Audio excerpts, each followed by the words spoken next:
Do you feel like the weight of everyday life is slowly crushing you? As if, no matter how hard you try to stay strong, your mind is always racing, dominated by worries that seem to have no end. How many nights have you spent staring at the ceiling with your head full of negative thoughts, reliving fears and creating scenarios that only increase your anguish? Now imagine being able to face all of this differently, not because the challenges have disappeared, but because you've decided to hand over control to something much bigger than yourself. In this video, I want to introduce you to a new perspective. Perhaps you've never looked at faith as a practical tool, as a concrete way to find relief for your heart and serenity for your mind. By watching until the end, you will understand how truly trusting in God can bring about a profound transformation in the way you face your days, your choices, and your pain. And if this resonated with you, leave a comment. My trust is in God. Let's follow each message and show our support by liking each one. Oh, and take the opportunity to tell us where you're watching from. We want to feel the presence of this current of faith spread across the world.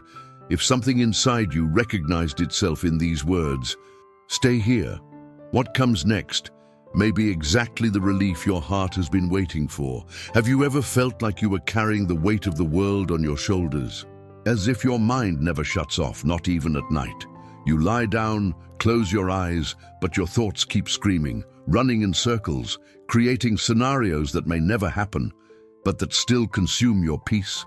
Anxiety has this cruel power to transform even moments of rest into battlefields. It steals the present, sucks up tomorrow, and leaves us trapped in a cycle of fear, expectation, and fatigue.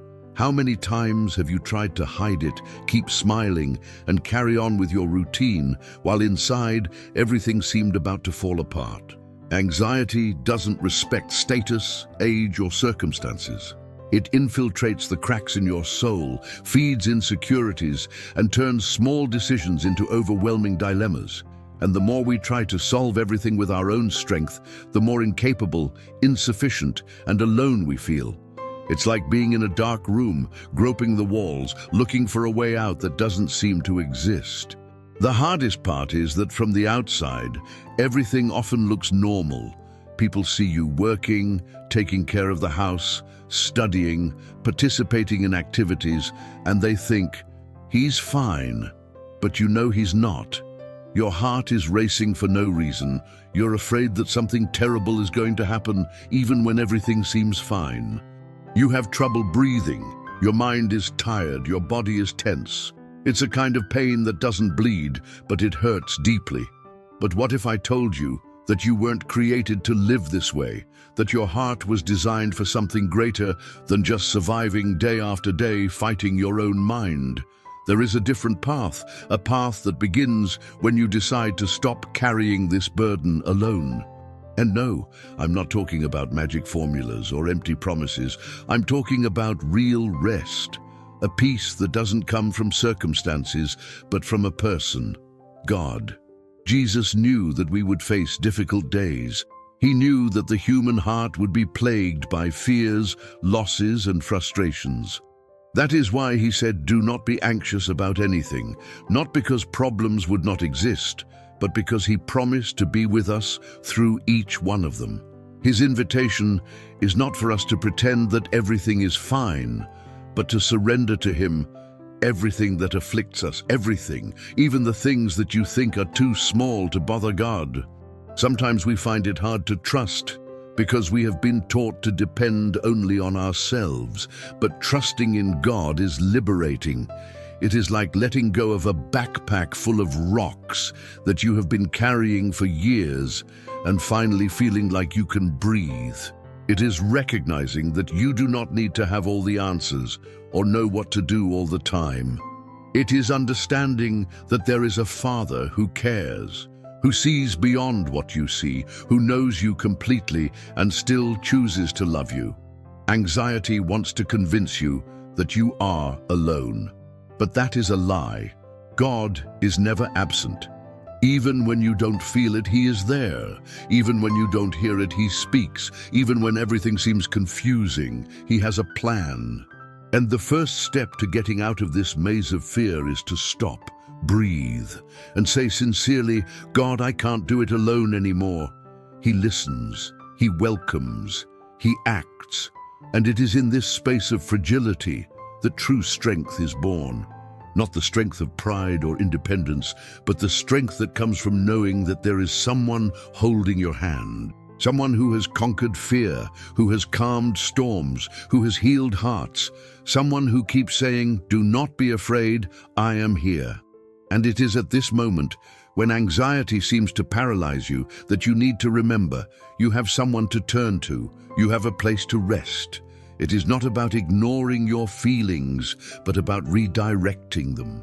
About bringing everything to the feet of Jesus and trusting that he knows what to do with what you feel. You were not made to live like this, in constant agony. You were made to walk in peace, even in the midst of chaos.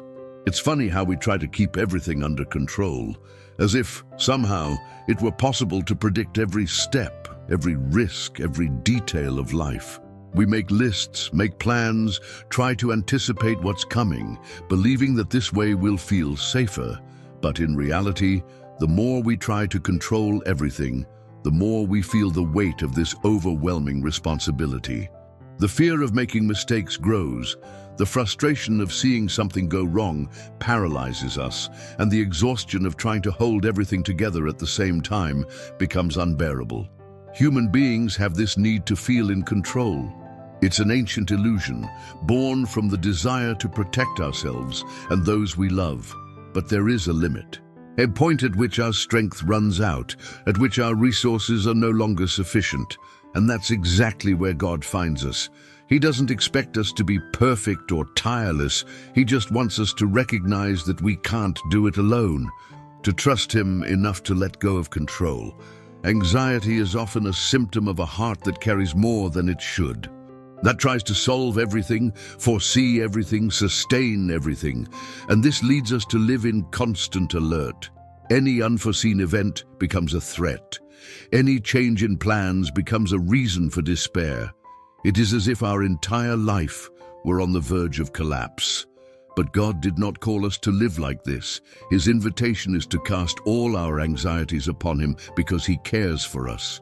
And care does not mean the absence of problems, but rather presence in the midst of them. Have you ever noticed how much easier things become when you simply trust? When you decide to hand over a situation to God and rest, knowing that he is in control, even when you don't understand the way. It is in this place of surrender that true peace resides. It is not a peace that depends on everything being resolved. It is a peace that exists even in the midst of the process. The truth is that no matter how hard we try, we have no control over tomorrow. We don't know what will happen in an hour, let alone next week. And this, instead of generating despair, can be the starting point for deep trust. God is already in tomorrow. He already knows the paths, the curves, the encounters and disagreements. And if he is there, I can rest here. Proverbs teaches us, trust in the Lord with all your heart, and lean not on your own understanding. This is not an invitation to ignorance, but a liberation from pride. Because oftentimes our understanding is limited, influenced by fear, the past and pain. But God sees everything fully. He knows what he is doing, even when we do not understand. Trusting God is like letting go of the reins and allowing him to lead. And this does not mean passivity, but wisdom. It means recognizing that absolute control is beyond us, that there is a Father who guides, even when the path seems uncertain, that he loves us so much that he would not leave us to walk alone. And it is in this trust that the soul finds rest. I know you may be struggling with something right now. It may be a difficult decision, a situation beyond your control, an unexpected loss. Maybe you're trying to figure it all out on your own, holding each piece together so nothing falls apart. But God is saying to you, surrender, trust. I've got this. He's not asking you to understand everything, but to believe that He's in control. How many times in the Bible do we see God intervening when human beings reach their limit? When our strength runs out, He begins to act, because it is in our weakness that His power is perfected. And this is not poetry, it is reality. It is the testimony of someone who has tried to do everything on their own and realized that true freedom lies in trusting. It's not easy to give up control. It's not natural to give up something that matters so much to us. But it's necessary, because while you insist on holding on to it alone, God respects it. He doesn't force His way in, but the moment you give it up, He acts. And He acts with wisdom, with grace, with love. He transforms chaos into order, fear into courage, doubt into faith. So today, perhaps it is time to make a choice, to stop fighting with your own strength, to look to the sky and say, "Father, I surrender." Not because you have given up, but because you have finally understood that trusting is the most courageous act there is. And it is in this act of surrender that your story begins to change. Sometimes what paralyzes us is not the visible problem, but what lies behind it. There is a root, something deeper that feeds our reactions, our fears, our insecurities. And this root is often invisible even to us. It hides in past experiences, in unresolved traumas, in the words we heard and held as truths. We carry old pains as if they were part of who we are, and we don't even realize how much this shapes the way we face life today. Have you ever stopped to think about where this constant fear comes from? Fear of failure, of disappointment, of loss, of being abandoned. Sometimes these fears have very specific origins. Maybe you grew up hearing that you had to be strong all the time, that you couldn't make mistakes, that you had to prove your worth. Maybe you faced rejections that left such deep scars that today any similar situation sets off an alarm within you. And, without realizing it, your soul lives on alert. This constant state of tension consumes our energy, affects our health, and worse, it distances us from the presence of God. Because when we are so busy trying to survive, trying to avoid the worst, we fail to hear the gentle voice of the Spirit saying, "You are safe in me." It is as if we are always waiting for the next fall, always trying to predict when the pain will return. And living like this is not living, it is just resisting time. But God didn't create us to live in this emotional prison. He wants to treat not just the symptoms, but the root cause. He wants to touch that wound that you don't even like to remember, not to expose you, but to heal you. Because as long as you hide this pain, it will continue to influence your decisions, your relationships, your faith. Fear creates a distorted lens, and you begin to see everything as a threat, even God's promises. The Bible says, "There is no fear in love, but perfect love casts out fear." And this love is God's love for you. A love that does not demand performance, that does not depend on your performance, that does not abandon you when you fail. It is this love that has the power to root out the fear that paralyzes you. Because where there is true love, there is security. And where there is security, anxiety loses its strength. Maybe you grew up in an environment where you had to protect yourself all the time. Maybe you lived in relationships marked by abandonment, violence, and manipulation, and this taught you to be suspicious, to close yourself off, and not to depend on anyone. But God is not like those who hurt you. He will not reject you, nor use you, nor leave you behind. He wants to rebuild your trust. He wants to restore what was lost.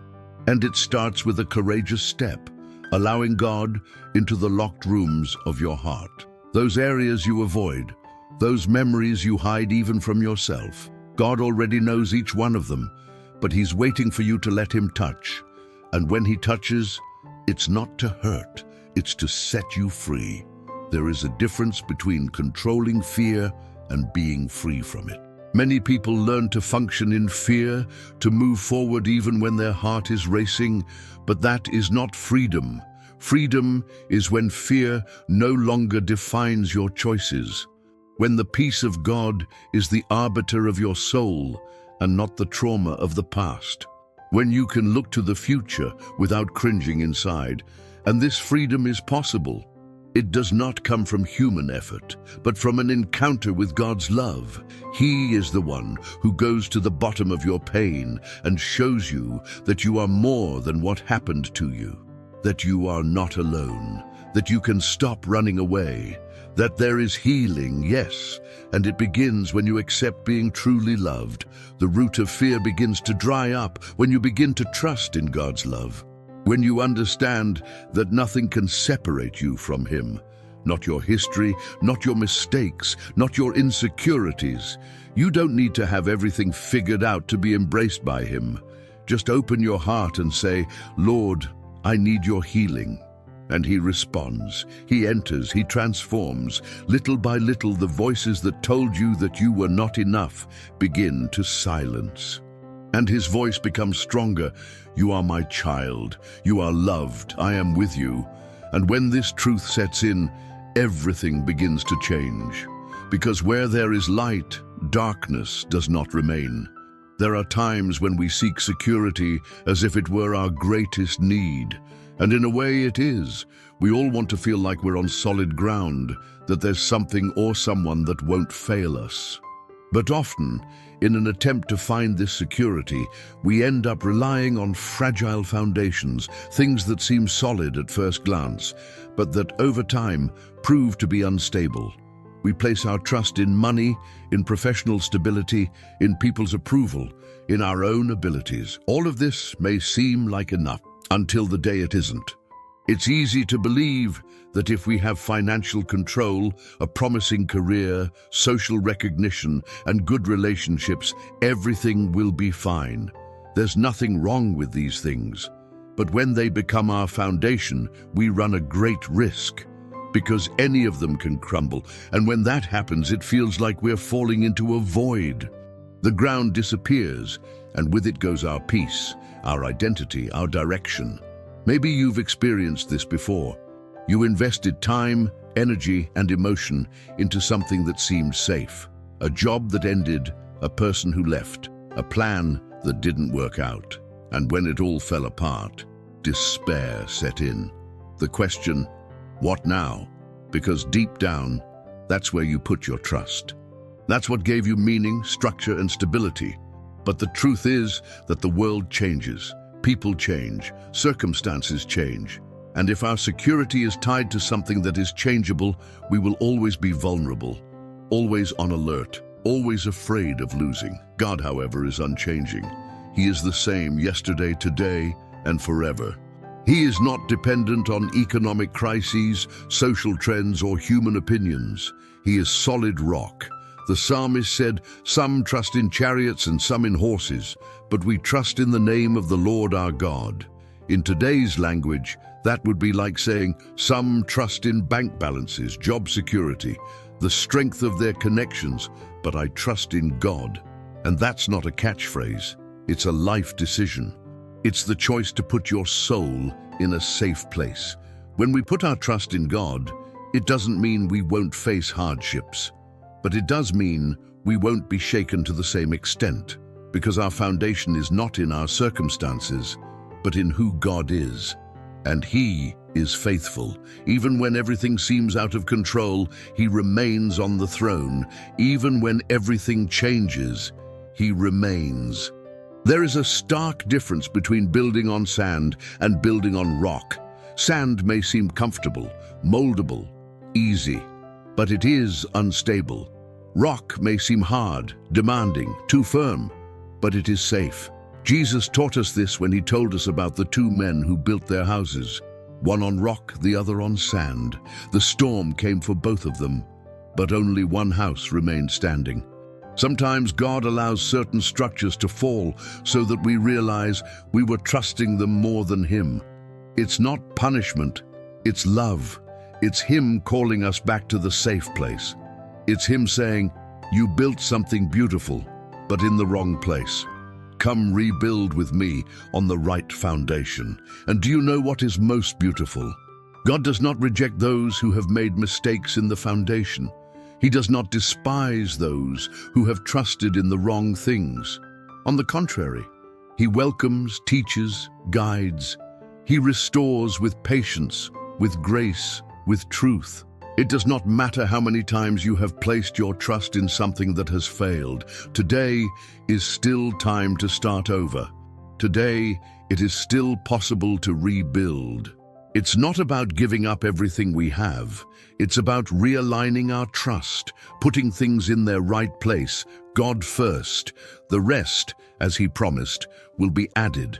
When your security is in God, you may lose something out here, but you won't lose your peace inside, because your source hasn't dried up, your sustenance hasn't failed, your Father is still present. Maybe you are experiencing a moment of loss, of instability. Maybe you are seeing what seemed right crumble before your eyes, and everything inside you screams for control, for answers, for guarantees. But today, God is calling you to make the opposite move. Let go, trust, return to the foundation, build on the rock. If you are ready to stop building on what is fragile and choose to trust God as your solid rock, comment now, "I choose to build on the rock." We at the channel will leave a like on your comment as a sign of our support and will follow your step of faith. Show that you are committed to this fundamental change, this new way of living. And don't stop there. What comes next could be exactly the key you need to free yourself from what is holding you back inside. Stay with me. The next minute could be the turning point in your journey. We don't always realize how trapped we are. Sometimes the prison has no bars, no visible walls, but it is there, in the thoughts, in the beliefs, in the patterns we have always carried. Most of these prisons begin with lies that we learn to believe, that we are not enough, that we will never change, that God only helps those who deserve it, that there is no point in praying because nothing will happen. And when these lies take hold, they shape our entire perception of life. That is why Jesus said, "And you will know the truth, and the truth will set you free." Because lies, no matter how small they may seem, have devastating power. They limit, imprison, and weaken, and when we allow ourselves to be guided by them, we end up living below what God dreamed for us. We live in fear, guilt, shame, and distorted faith. But the truth sets you free. And that truth is a person, Jesus. He came not only to offer us forgiveness, but to reveal to us who we really are in the eyes of God. We are not slaves to the past, nor to our mistakes, nor to the words that hurt us. We are children. We are loved. We are chosen. But to live this, we need to make a choice, to let the light of truth enter every corner of our soul and undo everything that lies have built. Have you ever wondered how many of your actions are based on fear? How many decisions have you made believing you weren't capable of anything better? How many times have you stopped trying because you thought you didn't deserve it? God's truth about you is very different from what the world says, and it doesn't change with time, failures, or what others think. It is firm, unchanging, and full of grace. God's word is like a clean mirror that shows us who we really are. Not the image distorted by trauma or sin, but the image restored by Christ. And the more time you spend in front of that mirror, the freer you become. Free from comparison, from rejection, from fear of the future, because you begin to see your identity in God, not in your circumstances. It's interesting how we can spend years stuck in a wrong view of ourselves, as if we were using a dirty lens. And everything we see, feel, and decide is affected by this. But when the truth comes in, it cleanses. She rearranges. She transforms. And what was once chaos begins to make sense, because we are no longer trying to find value in things, but accepting the value that has already been given to us. The freedom that Jesus offers is not a passing emotion. It is a change of perspective. It is like leaving a dark room and gradually getting used to the light. At first, it may even be uncomfortable, because the light reveals what the darkness hid. But it is only with the light that we can see the path, avoid stumbling, and move forward in peace. Maybe you are afraid of this light, afraid of what it will reveal. But know this: God does not bring things to light to accuse. He brings things to light to heal. He exposes things to free. He reveals things to restore. The truth may hurt at first, but it always heals in the end, because it is truth with love. It is truth with grace. It is truth that embraces, welcomes, and transforms. You no longer need to live hostage to what people say about you, nor to the inner voices that limit you. Today, God is offering you something different: freedom. Not an irresponsible freedom, but a freedom that comes from understanding who you are in Him. And the closer you get to Him, the more the lies lose their power, the more the chains break, the easier the journey becomes. It all starts with a decision to believe what God says, even when it's hard, even when you don't feel it yet, even when it seems far away. Because faith doesn't depend on feelings. It's based on truth, and the truth is that God loves you, that He forgives you, that He calls you by name, that He has a plan, that you're not here by chance. This truth has the power to lift you up when no one else believes, to sustain you when everything seems to be falling apart, to renew you when your tiredness is greater than your will to continue. God's truth does not change with time. It remains. And when you choose to hold on to it, everything around you may shake, but you remain firm, because your soul is anchored in something eternal. Faith is not always a cry of courage. Sometimes it is a tired whisper, almost without strength, coming from someone who still believes but no longer knows how to continue. There are times when faith seems fragile, distant, as if it has slipped through your fingers. Have you ever felt this way? Praying, but feeling like no one is listening. Searching for answers and only finding silence. It is common to think that strong faith is that which never doubts, that never wavers, that is always firm. But the truth is that even the spiritual giants of the Bible had their moments of weakness. Elijah, after seeing fire fall from the sky, hid in fear. John the Baptist, who baptized Jesus, later sent to ask if he was really the Messiah. Peter, who walked on water, doubted and sank.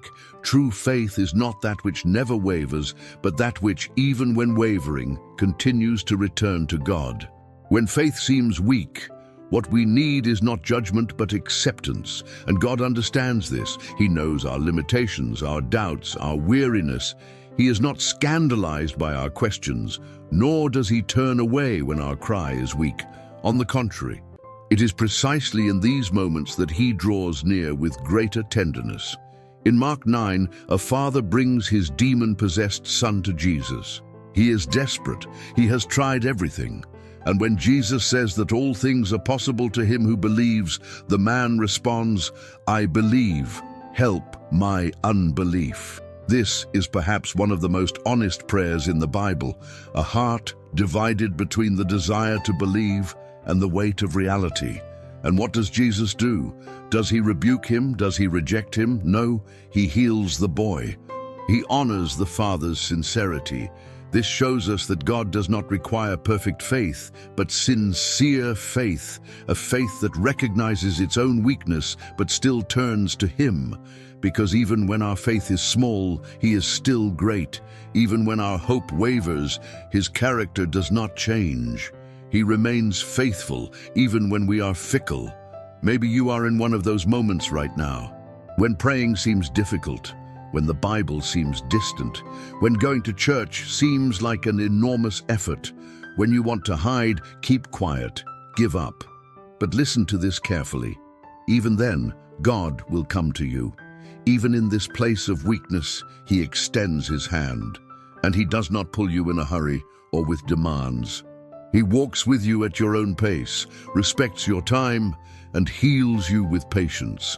Faith doesn't have to be big to move God's heart. It just needs to be real. A mustard seed is enough. A sincere prayer is enough. A small gesture, a thought turned to Him. A "Lord, help me in the midst of pain." All of these are enough to touch heaven. Because the power is not in the intensity of our faith, but in the object of our faith. And if our focus is Jesus, we are on the right path, even if we are staggering. It is important to remember that faith is not a feeling. You can feel fear and still have faith. You can cry in despair and still trust. You can question and still remain. God does not measure your spirituality by your spirit, but by your surrendered heart. And sometimes the greatest act of faith is to continue, even when you no longer feel anything. Don't expect perfection. Don't compare yourself to others.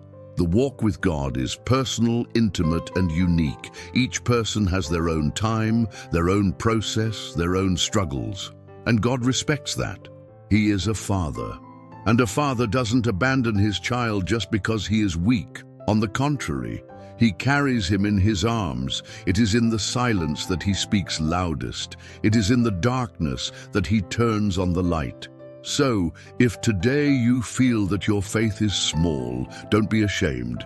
Acknowledge it before God. Talk to him as you are, where you are, with whatever words you have. Even if it's just a sigh, even if it's in tears, he understands, he welcomes, he strengthens, and he loves you, not because of the size of your faith, but because you are his. That's the beauty of the gospel. It doesn't demand that we come ready, strong, victorious. It calls us just as we are, and it's in encountering him that we find strength, direction, and purpose. Faith is not a pedestal to show ourselves superior. It's a bridge that connects us to grace, and grace is always available. Faith sometimes seems abstract until it becomes the only thing left, and that's when many discover how real God can be. That's exactly what happened to Andre. He never imagined his life would reach such a level of exhaustion. At 36 years old, a father of two and a tireless worker, he was the kind of man everyone saw as strong. But what no one knew was that inside, he was in ruins. Andre has always been responsible since he was young. I carried the weight of taking care of everything on my shoulders: family, finances, expectations. He grew up hearing that a real man doesn't cry, that he has to be firm, that he can't fail. And he believed it. He learned to swallow the pain, to disguise the fear, to hide the exhaustion. Until one day the body began to scream what the soul could no longer bear to keep quiet.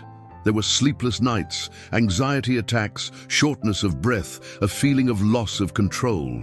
He couldn't explain what he felt. I just knew I couldn't pretend everything was okay anymore. But how to admit this? How to show weakness? How to ask for help? Andre closed himself off. He began to avoid conversations, to move away, to be silent. But inside, he was imploding. One Sunday, while his family was asleep, he left home early, got in his car, and drove aimlessly. He stopped in a secluded spot, turned off his cell phone, and broke down. He cried like he had never cried before. And for the first time, he spoke to God sincerely. He didn't use pretty words. He didn't try to sound strong. He simply said, "God, I can't take it anymore." That was the turning point. Because in that moment of complete vulnerability, Andre felt something different. It wasn't an audible voice or an instant miracle. It was a presence, a relief, like someone was there with him, holding the pieces of him together. For the first time in years, he didn't feel like he had to prove himself. He just had to be. And that was enough. That same week, he found the courage to seek help. He talked to his wife. He sought out a Christian counselor. He went back to church. Little by little, he began to open up, to relearn, to rebuild. It wasn't an easy or quick process, but it was real. And it was in that process that he discovered that faith is not the absence of pain, but the presence of hope. Andre's story is not extraordinary because of any major events, but because of the simplicity of a heart that decided not to give up. He understood that being strong does not mean denying pain, but having the courage to face it with God. He realized that he did not have to carry everything alone, that God was there all along, just waiting to be invited into the chaos. This story may sound familiar. Maybe you see a bit of yourself in Andrew. Maybe you are experiencing this point of silent collapse, hiding from everyone how hard it is to continue. But know this, you are not alone. And you don't have to wait until you reach your limit to turn to God. He is already by your side now, ready to hear what you never said, ready to hold what you can no longer hold. In the Bible, we see something similar with the prophet Elijah. After great victories, he entered a cave, wanting to die. He felt alone, exhausted, without strength, but God met him there. Not in the midst of a strong wind, nor an earthquake, nor fire, but in a gentle breeze, a gentle, firm, restorative presence. Because God knows how to speak to wounded hearts, and that's what Andre discovered, that God doesn't shout when we're weak, he whispers. That he doesn't demand when we're broken, he welcomes. That he doesn't demand results, he offers rest. And little by little, what seemed impossible is rebuilt. Joy returns to its place. Faith takes shape. Life finds new meaning. Maybe today is the day you need to do what Andrew did. Stop running, stop hiding, and simply open your heart. God doesn't need elaborate speeches. He just needs sincerity. And with a simple, "I can't take it anymore," he begins to write a new chapter, a chapter of healing, of a new beginning, of true transformation. After pouring their hearts out to God, opening their hearts and surrendering their tiredness, many expect the answer to come immediately, that something happens there at that time in a visible way. But it is not always like that. Sometimes, after a sincere outcry, comes silence. A silence that frightens, that seems like absence, that gives the impression that God did not hear, did not care, or is too distant. And this silence can be as great a test as any visible ordeal. But what if God's silence is not contempt? What if it is care? What if, precisely in that silence, he is working in a way that you cannot yet see? The Bible is full of moments like that. Between the promise and the fulfillment, between the prayer and the answer, between the cry and the miracle, there is always a gap. And in that gap, heaven is not still. God is working. It's hard to deal with waiting times. We live in a world that accustoms us to quick results, immediate answers, instant solutions. And when we bring this rush into our relationship with God, we become frustrated because his timing is different from ours. And it's in this timing, in his timing, that the most profound things are built. In Joseph's life, for example, there was a silence of years, betrayed by his brothers, sold into slavery, unjustly imprisoned. During all this time, it seems that God was silent. But in reality, he was molding Joseph's character, setting the stage, moving invisible pieces that in due time would place him as governor of Egypt. God had not forgotten Joseph. He was acting, even in silence. The same thing happened with Jesus. After being baptized and receiving public confirmation that he was the beloved Son of God, the next step was the desert. 40 days, alone, hungry, tempted, in silence. And it was there, in the driest place, that he was strengthened. It was there that his identity was consolidated, because many times God takes us to the desert not to punish us, but to prepare us. It is in silence that faith is tested, because when everything screams, when everything moves, it is easy to believe. But when everything seems still, when the sky is silent, when the miracle does not come, that is when faith is revealed. That is when we learn to trust, not in what we feel, but in what we know. We know that God is good. We know that he is faithful. We know that he never abandons his people. Maybe you are living in that time right now, a time when your prayers seem to go unanswered, a time when all you hear is the echo of your own cry. And in that emptiness, the enemy tries to whisper that God has forgotten you, but that is not true. The absence of an answer is not the absence of presence. God is there.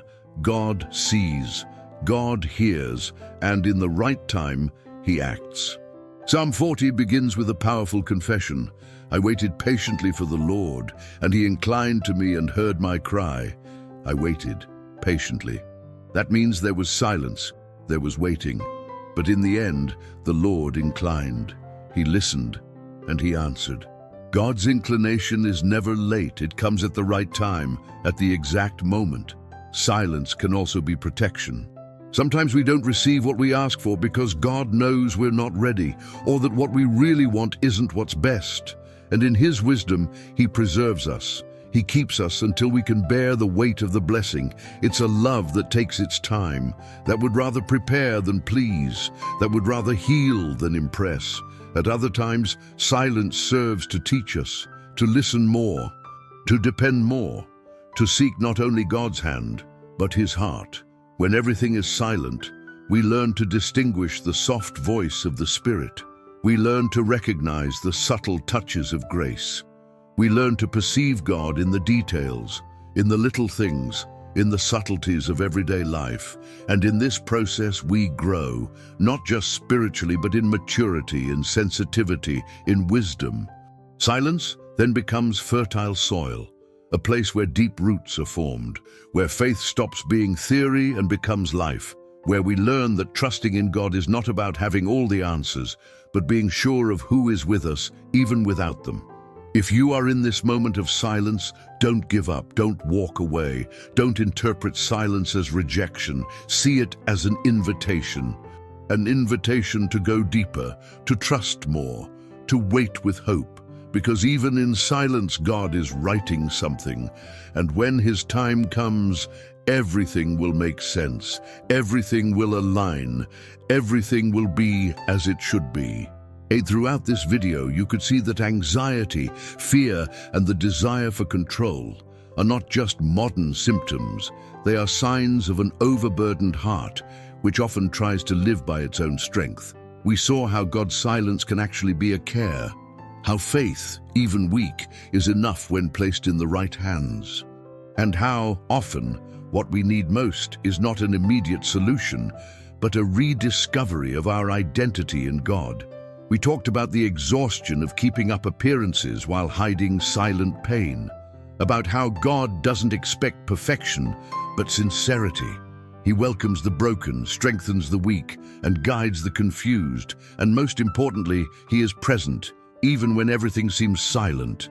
You understand that you don't have to carry this burden alone anymore, that there is rest, there is healing, there is a path back to peace, and it begins when you decide to truly trust.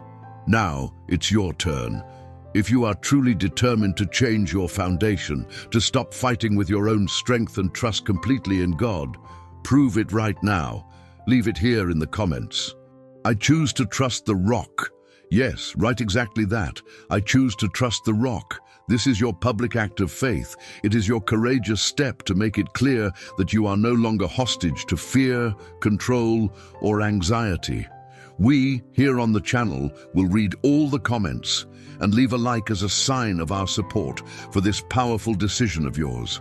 And it doesn't stop there. If this message spoke to you, then you are part of a group of different people, people who don't just watch, but move, who don't just learn, but apply, who are part of the transformation. You are an agent of change, an instrument of faith, one of those few who decide to trust even when everything says to fear, and that puts you in a select group of people who make a difference. Then don't leave without signing up here on the channel.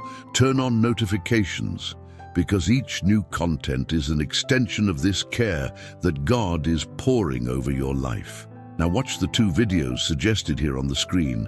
They are a direct continuation of what you have just experienced. Don't skip this step. Each of them carries essential tools for your emotional liberation and spiritual strengthening. The transformation you started here needs to be nurtured. And these next few videos are like water in the desert. And before you go, answer here in the comments. What was the code that turned the key inside you? Comment below. We want to know which part spoke to your heart the most. And if this video reached you, share with as many people as possible. Be generous. Just as you have been blessed by this content, bless other lives. Let's spread this message of faith, surrender, and new beginnings together. Now it's up to you. Comment, subscribe, share, and continue your journey of faith.